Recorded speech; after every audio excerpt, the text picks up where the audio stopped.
What is going on, my broskiis? My name is Toadski, back again, here to bring you guys yet another One Piece Treasure Cruise video. So we had a pretty interesting day to download last night.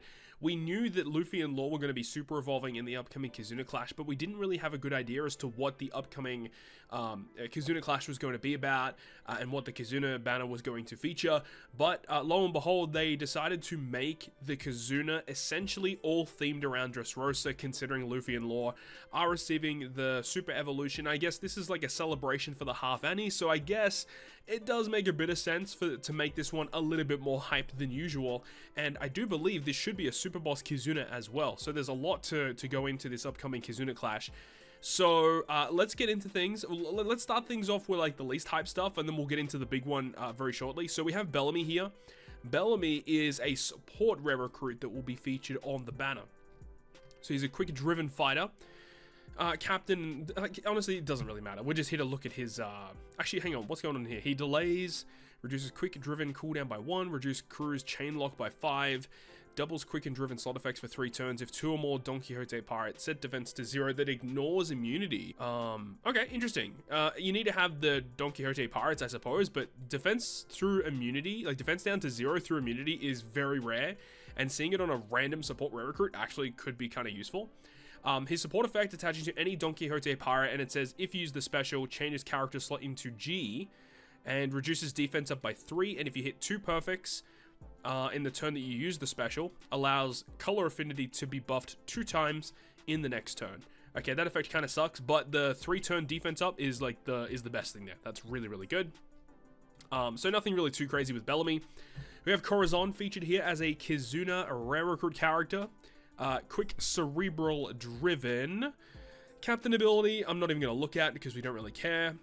Sailor ability here, tapping on this character with empty or G slot gives a 10% cerebral and driven resistance down. That's alright. And then the special ability reduces attack down by 6, completely removes blindness, so I assume that blindness will be featured in this Kizuna, which is very annoying. Reduces damage taken by 80% for 3 turns, so probably a death hit as well. Changes all slots to empty and then boosts the chain by plus 1.0 for 3 turns. If the crew has color affinity boost when you launch, then it will boost cerebral and driven characters' attack by 2.25 for 3 turns. Okay. And then after that, boost color affinity by 2.25 for 3 turns. Okay, so he gives you color affinity, but if you already have it, you get an attack boost instead. Okay, he does change slots to empty, which is not the greatest because he himself doesn't make empty slots like have a higher multiplier. So we saw like the Law and Kid like character. Where is it? This character right here, the Halloween Law and Cora unit. Like this character is also based around having like generating empty slots. But the thing is that they increase the orb effects of empty slots to 2.25. So essentially like an empty slot counts as like better than a matching slot. So the fact that this new character does not have that does kind of hurt a little bit, honestly. So I don't really see the usefulness. But again, I haven't fully read this. This is the new Sugo-Fest exclusive that's going to be dropping in this Kizuna Clash. And it's kind of funny because yesterday on stream during the treasure map, we're kind of discussing like certain legends and what they can do, because obviously the anime is going to be going on break soon. And I would have loved to have seen them like cover Dressrosa. And that's exactly what they're doing for this upcoming Kizuna Clash. And we're kind of mentioning the fact that Doflamingo, like, he hasn't really had like a lot of time to shine, like in terms of being a top tier character. V1 Dofi, when he first dropped, was one of the better legends in the game. V2 Doflamingo on release was arguably the best legend in the game. But since then, all the other Dofi legends, when they have come out, have been like kind of mid. So let's see what this guy has in store for us. So this is counted as the Don Quixote pirate, so it does count as Diamante, Treble, and Pika all in one unit as well. Meaning if you do have a character that supports one of those, it can still attach to this, which is interesting. However, just immediately off the bat, the fact that it does count as all of them may hurt if you do need to run like Don Quixote pirate characters, because you can't run Pikas, you can't run Trebles, you can't run Diamantes, so you're gonna have to rely on other things, right? So we'll see what happens. Quick cerebral driven, no real surprise there. Don Quixote pirate, 7 Warlords of the Sea, Paramecia, Dressrosa. Captain ability, he reduces cooldown by 2 turns and switch by 2 at the start of the quest. Quick cerebral driven, 1.3 HP, 5.25 times attack, seems a little low. 5.75 if they have a quick int or a tandem slot, and it boosts approximately by 6 times if they've got an empty or a G slot. Okay, very, very specific. But a lot of the Don Quixote pirates have had this kind of ability. Obviously, Lao G introduced G slots into the game in the first place, and empty slots, obviously, with the core stuff. If crew is afflicted with despair status from a special launched by the crew, including supports, or by an enemy action, convert that effect into a 30% driven and cerebral resistance down for 2 turns, regardless of the effect. So it's essentially like a 1-turn buff. This is good. This is good. It's just straight up remove despair and change it into a 30% cerebral and driven resistance. So it's basically just get 1.3 times damage for free. And then if a character has both of these classes, then it's like, it's what, 1.3 times 1.3. It's like a 1.69 times bonus damage, which is just nuts. Captain ability wise, I don't have any complaints about it at all. We'll go to the special shortly. I want to have a look at the super effect. So when this character's slot is empty or G, or any of the following characters are on the crew, except as supports, and you can launch it as a crewmate. That's good. Virgo, Monet, Baby 5, Sugar, Giola, Loud G, Senor Pink, Mac Vice, Dellinger, Gladius, Buffalo, Kaido, and Caesar Clown. Ooh, okay. So you just need one of those units? Ooh, okay, so you only need one of them. Ooh, that's kind of cool. I like that. And it reduces special bind by 7 turns on himself. Boosts damage dealt to delayed enemies by 2.25 for 3 turns and change quick to super quick. I mean, it's not the craziest super special. I mean, let's move on. So he does remove special bind in his special, but I do see that he doesn't have a crewmate ability to remove special bind off of himself, meaning you need to use the super special to remove his own special bind to then remove the special bind on the crew. I don't like that design. I still would have preferred it if he had special bind removal in the crewmate as well, just so that you didn't have to use the super special. But it does mean that you can remove the special bind as a captain at least, so that's nice. So yeah, it's a little bit of a weird design there, but he does remove burn as well, whatever. Extends the crew's color affinity boost by 2 turns, further increase type effects by 1.25, maximum of 10x, okay? And then after 1 turn, delays all enemies for 1 turn, ignoring immunity. Okay, so I need to break this down. So he does utility, then he extends color affinity by 2, further enhance it by 1.25, and then the turn after you launch his special, that's when you get the delay that goes through immunity.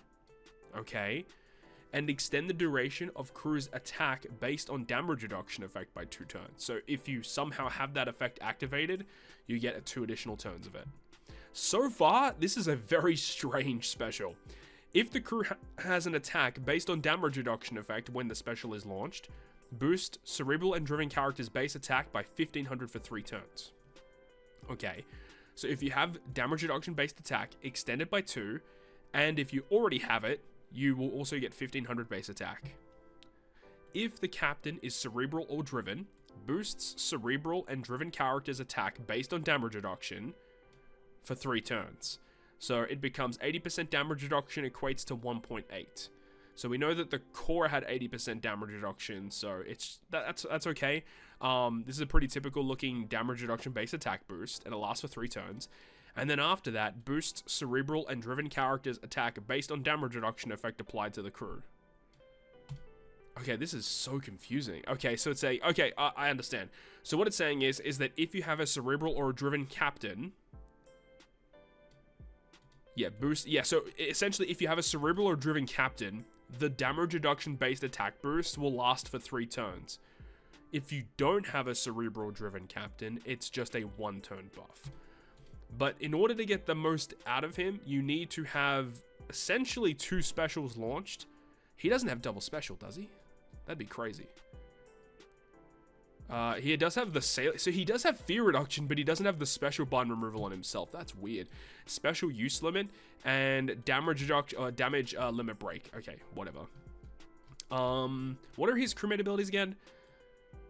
Quick slots matching and reduce despair duration by 1 is a pretty good sailor ability. Did I miss something in Cora's captain ability? Is there something good here that I missed?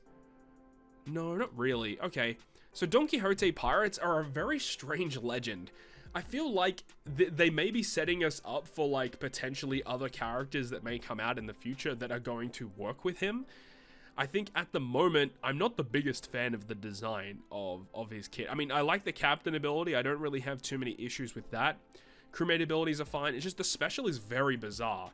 Because, like, there's all these effects based on having color affinity. And I guess Cora can trigger color affinity for you.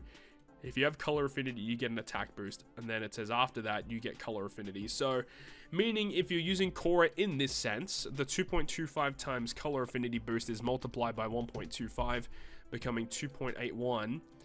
I mean, sure, I guess. If you do make it work, yeah, I mean, this 1.25 multiplied up to a max of 10x. I mean, getting the 10x is still pretty hard, right? You still need an 8 times color affinity boost to make it a 10x. I mean, I guess you could technically use it with some of the 5 elders because he is driven and does work with them, I guess. I just don't understand the usefulness for this. Unless if they do plan to do more of these coming up, maybe. But as it stands now, I'm not the biggest fan of this, honestly. The support effect attaches to the same characters that are required for the super. And it says once per quest, if you're inflicted with special bind, reduces supported character's special bind by 3. Only for the supported character. That kind of sucks. And then boosts cerebral and driven characters' attack based on damage reduction. That's okay. I mean, that's not bad for a support effect, but the fact that he only attaches to Don Quixote pirates, like, let's be real. How many of these specific Don Quixote pirates are, like, top-tier broken characters? I mean, there's a lot of good sugars, potentially. I mean, I say there's a lot. There's not that many, but, like, would it be that crazy for Sugar to have a support that just, like, removes special bind by at least, even if it was for all characters for 2 turns, and then give damage reduction-based attack boost? I don't think that would be that crazy. They should have definitely done that. It should have been for the whole crew. That's a little strange to me. We need to have a look at the Rumble. So, in Rumble, they are considered... What's the classification? I'm not too sure. I guess we'll have a look. Quick and driven teammates. Attack 6, speed 6, and recovery 6. And then it says, if 5 or more driven characters are on the team, Don Quixote, Paramecia, Logia, and World Government teammates special CT speed up level 3, speed up level 4. Wow, that's pretty good. That is pretty good. If you got 5 more driven, yeah, I mean, Rumble ability alone seems solid to me. I don't have an issue with that. And then the special ability, 31 seconds, targets enemies in a large range for attack down 5, speed down 5. 3 enemies for defense, ignoring defense 2 times. Whoa, okay, that's pretty good. Targets driven teammates for a shield for 20 seconds, level 4. If 5 or more quick characters are on the team, target your Don Quixote, Paramecia, Logia, World Government, 50% chance to avoid defense ignoring damage. Okay, like, 50% chance to ignore. I mean, it's better than nothing, I guess. This special's pretty... I mean, this guy's pretty good. This is a really solid character. So the way that you want to build him is for the special ability, I mean, for this effect, you probably still want this. So you're building basically mono quick, but you also need to run 5 or more driven characters. So, I mean, let's have a look real quick. So I'm over here on the Google Doc sheet for Rumble, and I just wanted to have a look at just some random examples. So you've got, like, Cross Guild's a very good character you could use. Oh my god, S-Snake, again, just this character just keeps showing up. Very, very good character. I mean, this Pika, you can't use this Pika because it is considered to be a part of the character, so that doesn't work. You've got this guy, what's his name? Freaking Walkuri. You've got the Rumble Rare Recruit, Porchemi, and Blue Gem. Those guys are very good. Tesoro is still a relatively good unit, all things considered. Fujitora. Orochi, probably not that much, but Fujitora is still okay. Shiryu is also driven. That's kind of cool. Anything else? I mean, this Zoro's okay, I guess. And that's pretty much it, I think, for now. So I think that you can build a pretty good team with this. Obviously, the thing is the damage that he does through defense is massive. Like 2 times damage through defense is amazing. And you don't really need like a ton of investments to really make that work. And I mean, when you pull him, because of the way that the new update is now in the game, like he'll probably already come at level 110. So you probably only have to use 1 or 2 posters to get him to 120, and then he's already going to do like tons of damage. Does he have Grand Party? I don't think he does. No, he doesn't. Okay, that makes sense. So Rumble seems pretty good. I just don't really see the use case for this guy in normal content as for now. Obviously, he's going to be very useful in the upcoming event, in the upcoming Kizuna, like that, there's no doubt. But I just don't really see outside of that, like, the use case for this guy. I will say, though, I absolutely love the artwork for this character. It is definitely one of my favorite artworks that they have released this year. You got the whole gang here, looking like they're about to drop the hardest album of 2025, man. Anyways, hopefully you guys enjoyed this video. I will make a separate dedicated video for Luffy and Law because there's a lot to discuss there. But that is going to wrap it up for me. Thank you so much for watching. I hope you enjoyed it. If you did, make sure to go ahead and leave a like. And if you want to stay up to date with all the content I post, including more One Piece Treasure Cruise content, make sure to hit the subscribe button down below. On that, guys, I'll see you guys within the next video.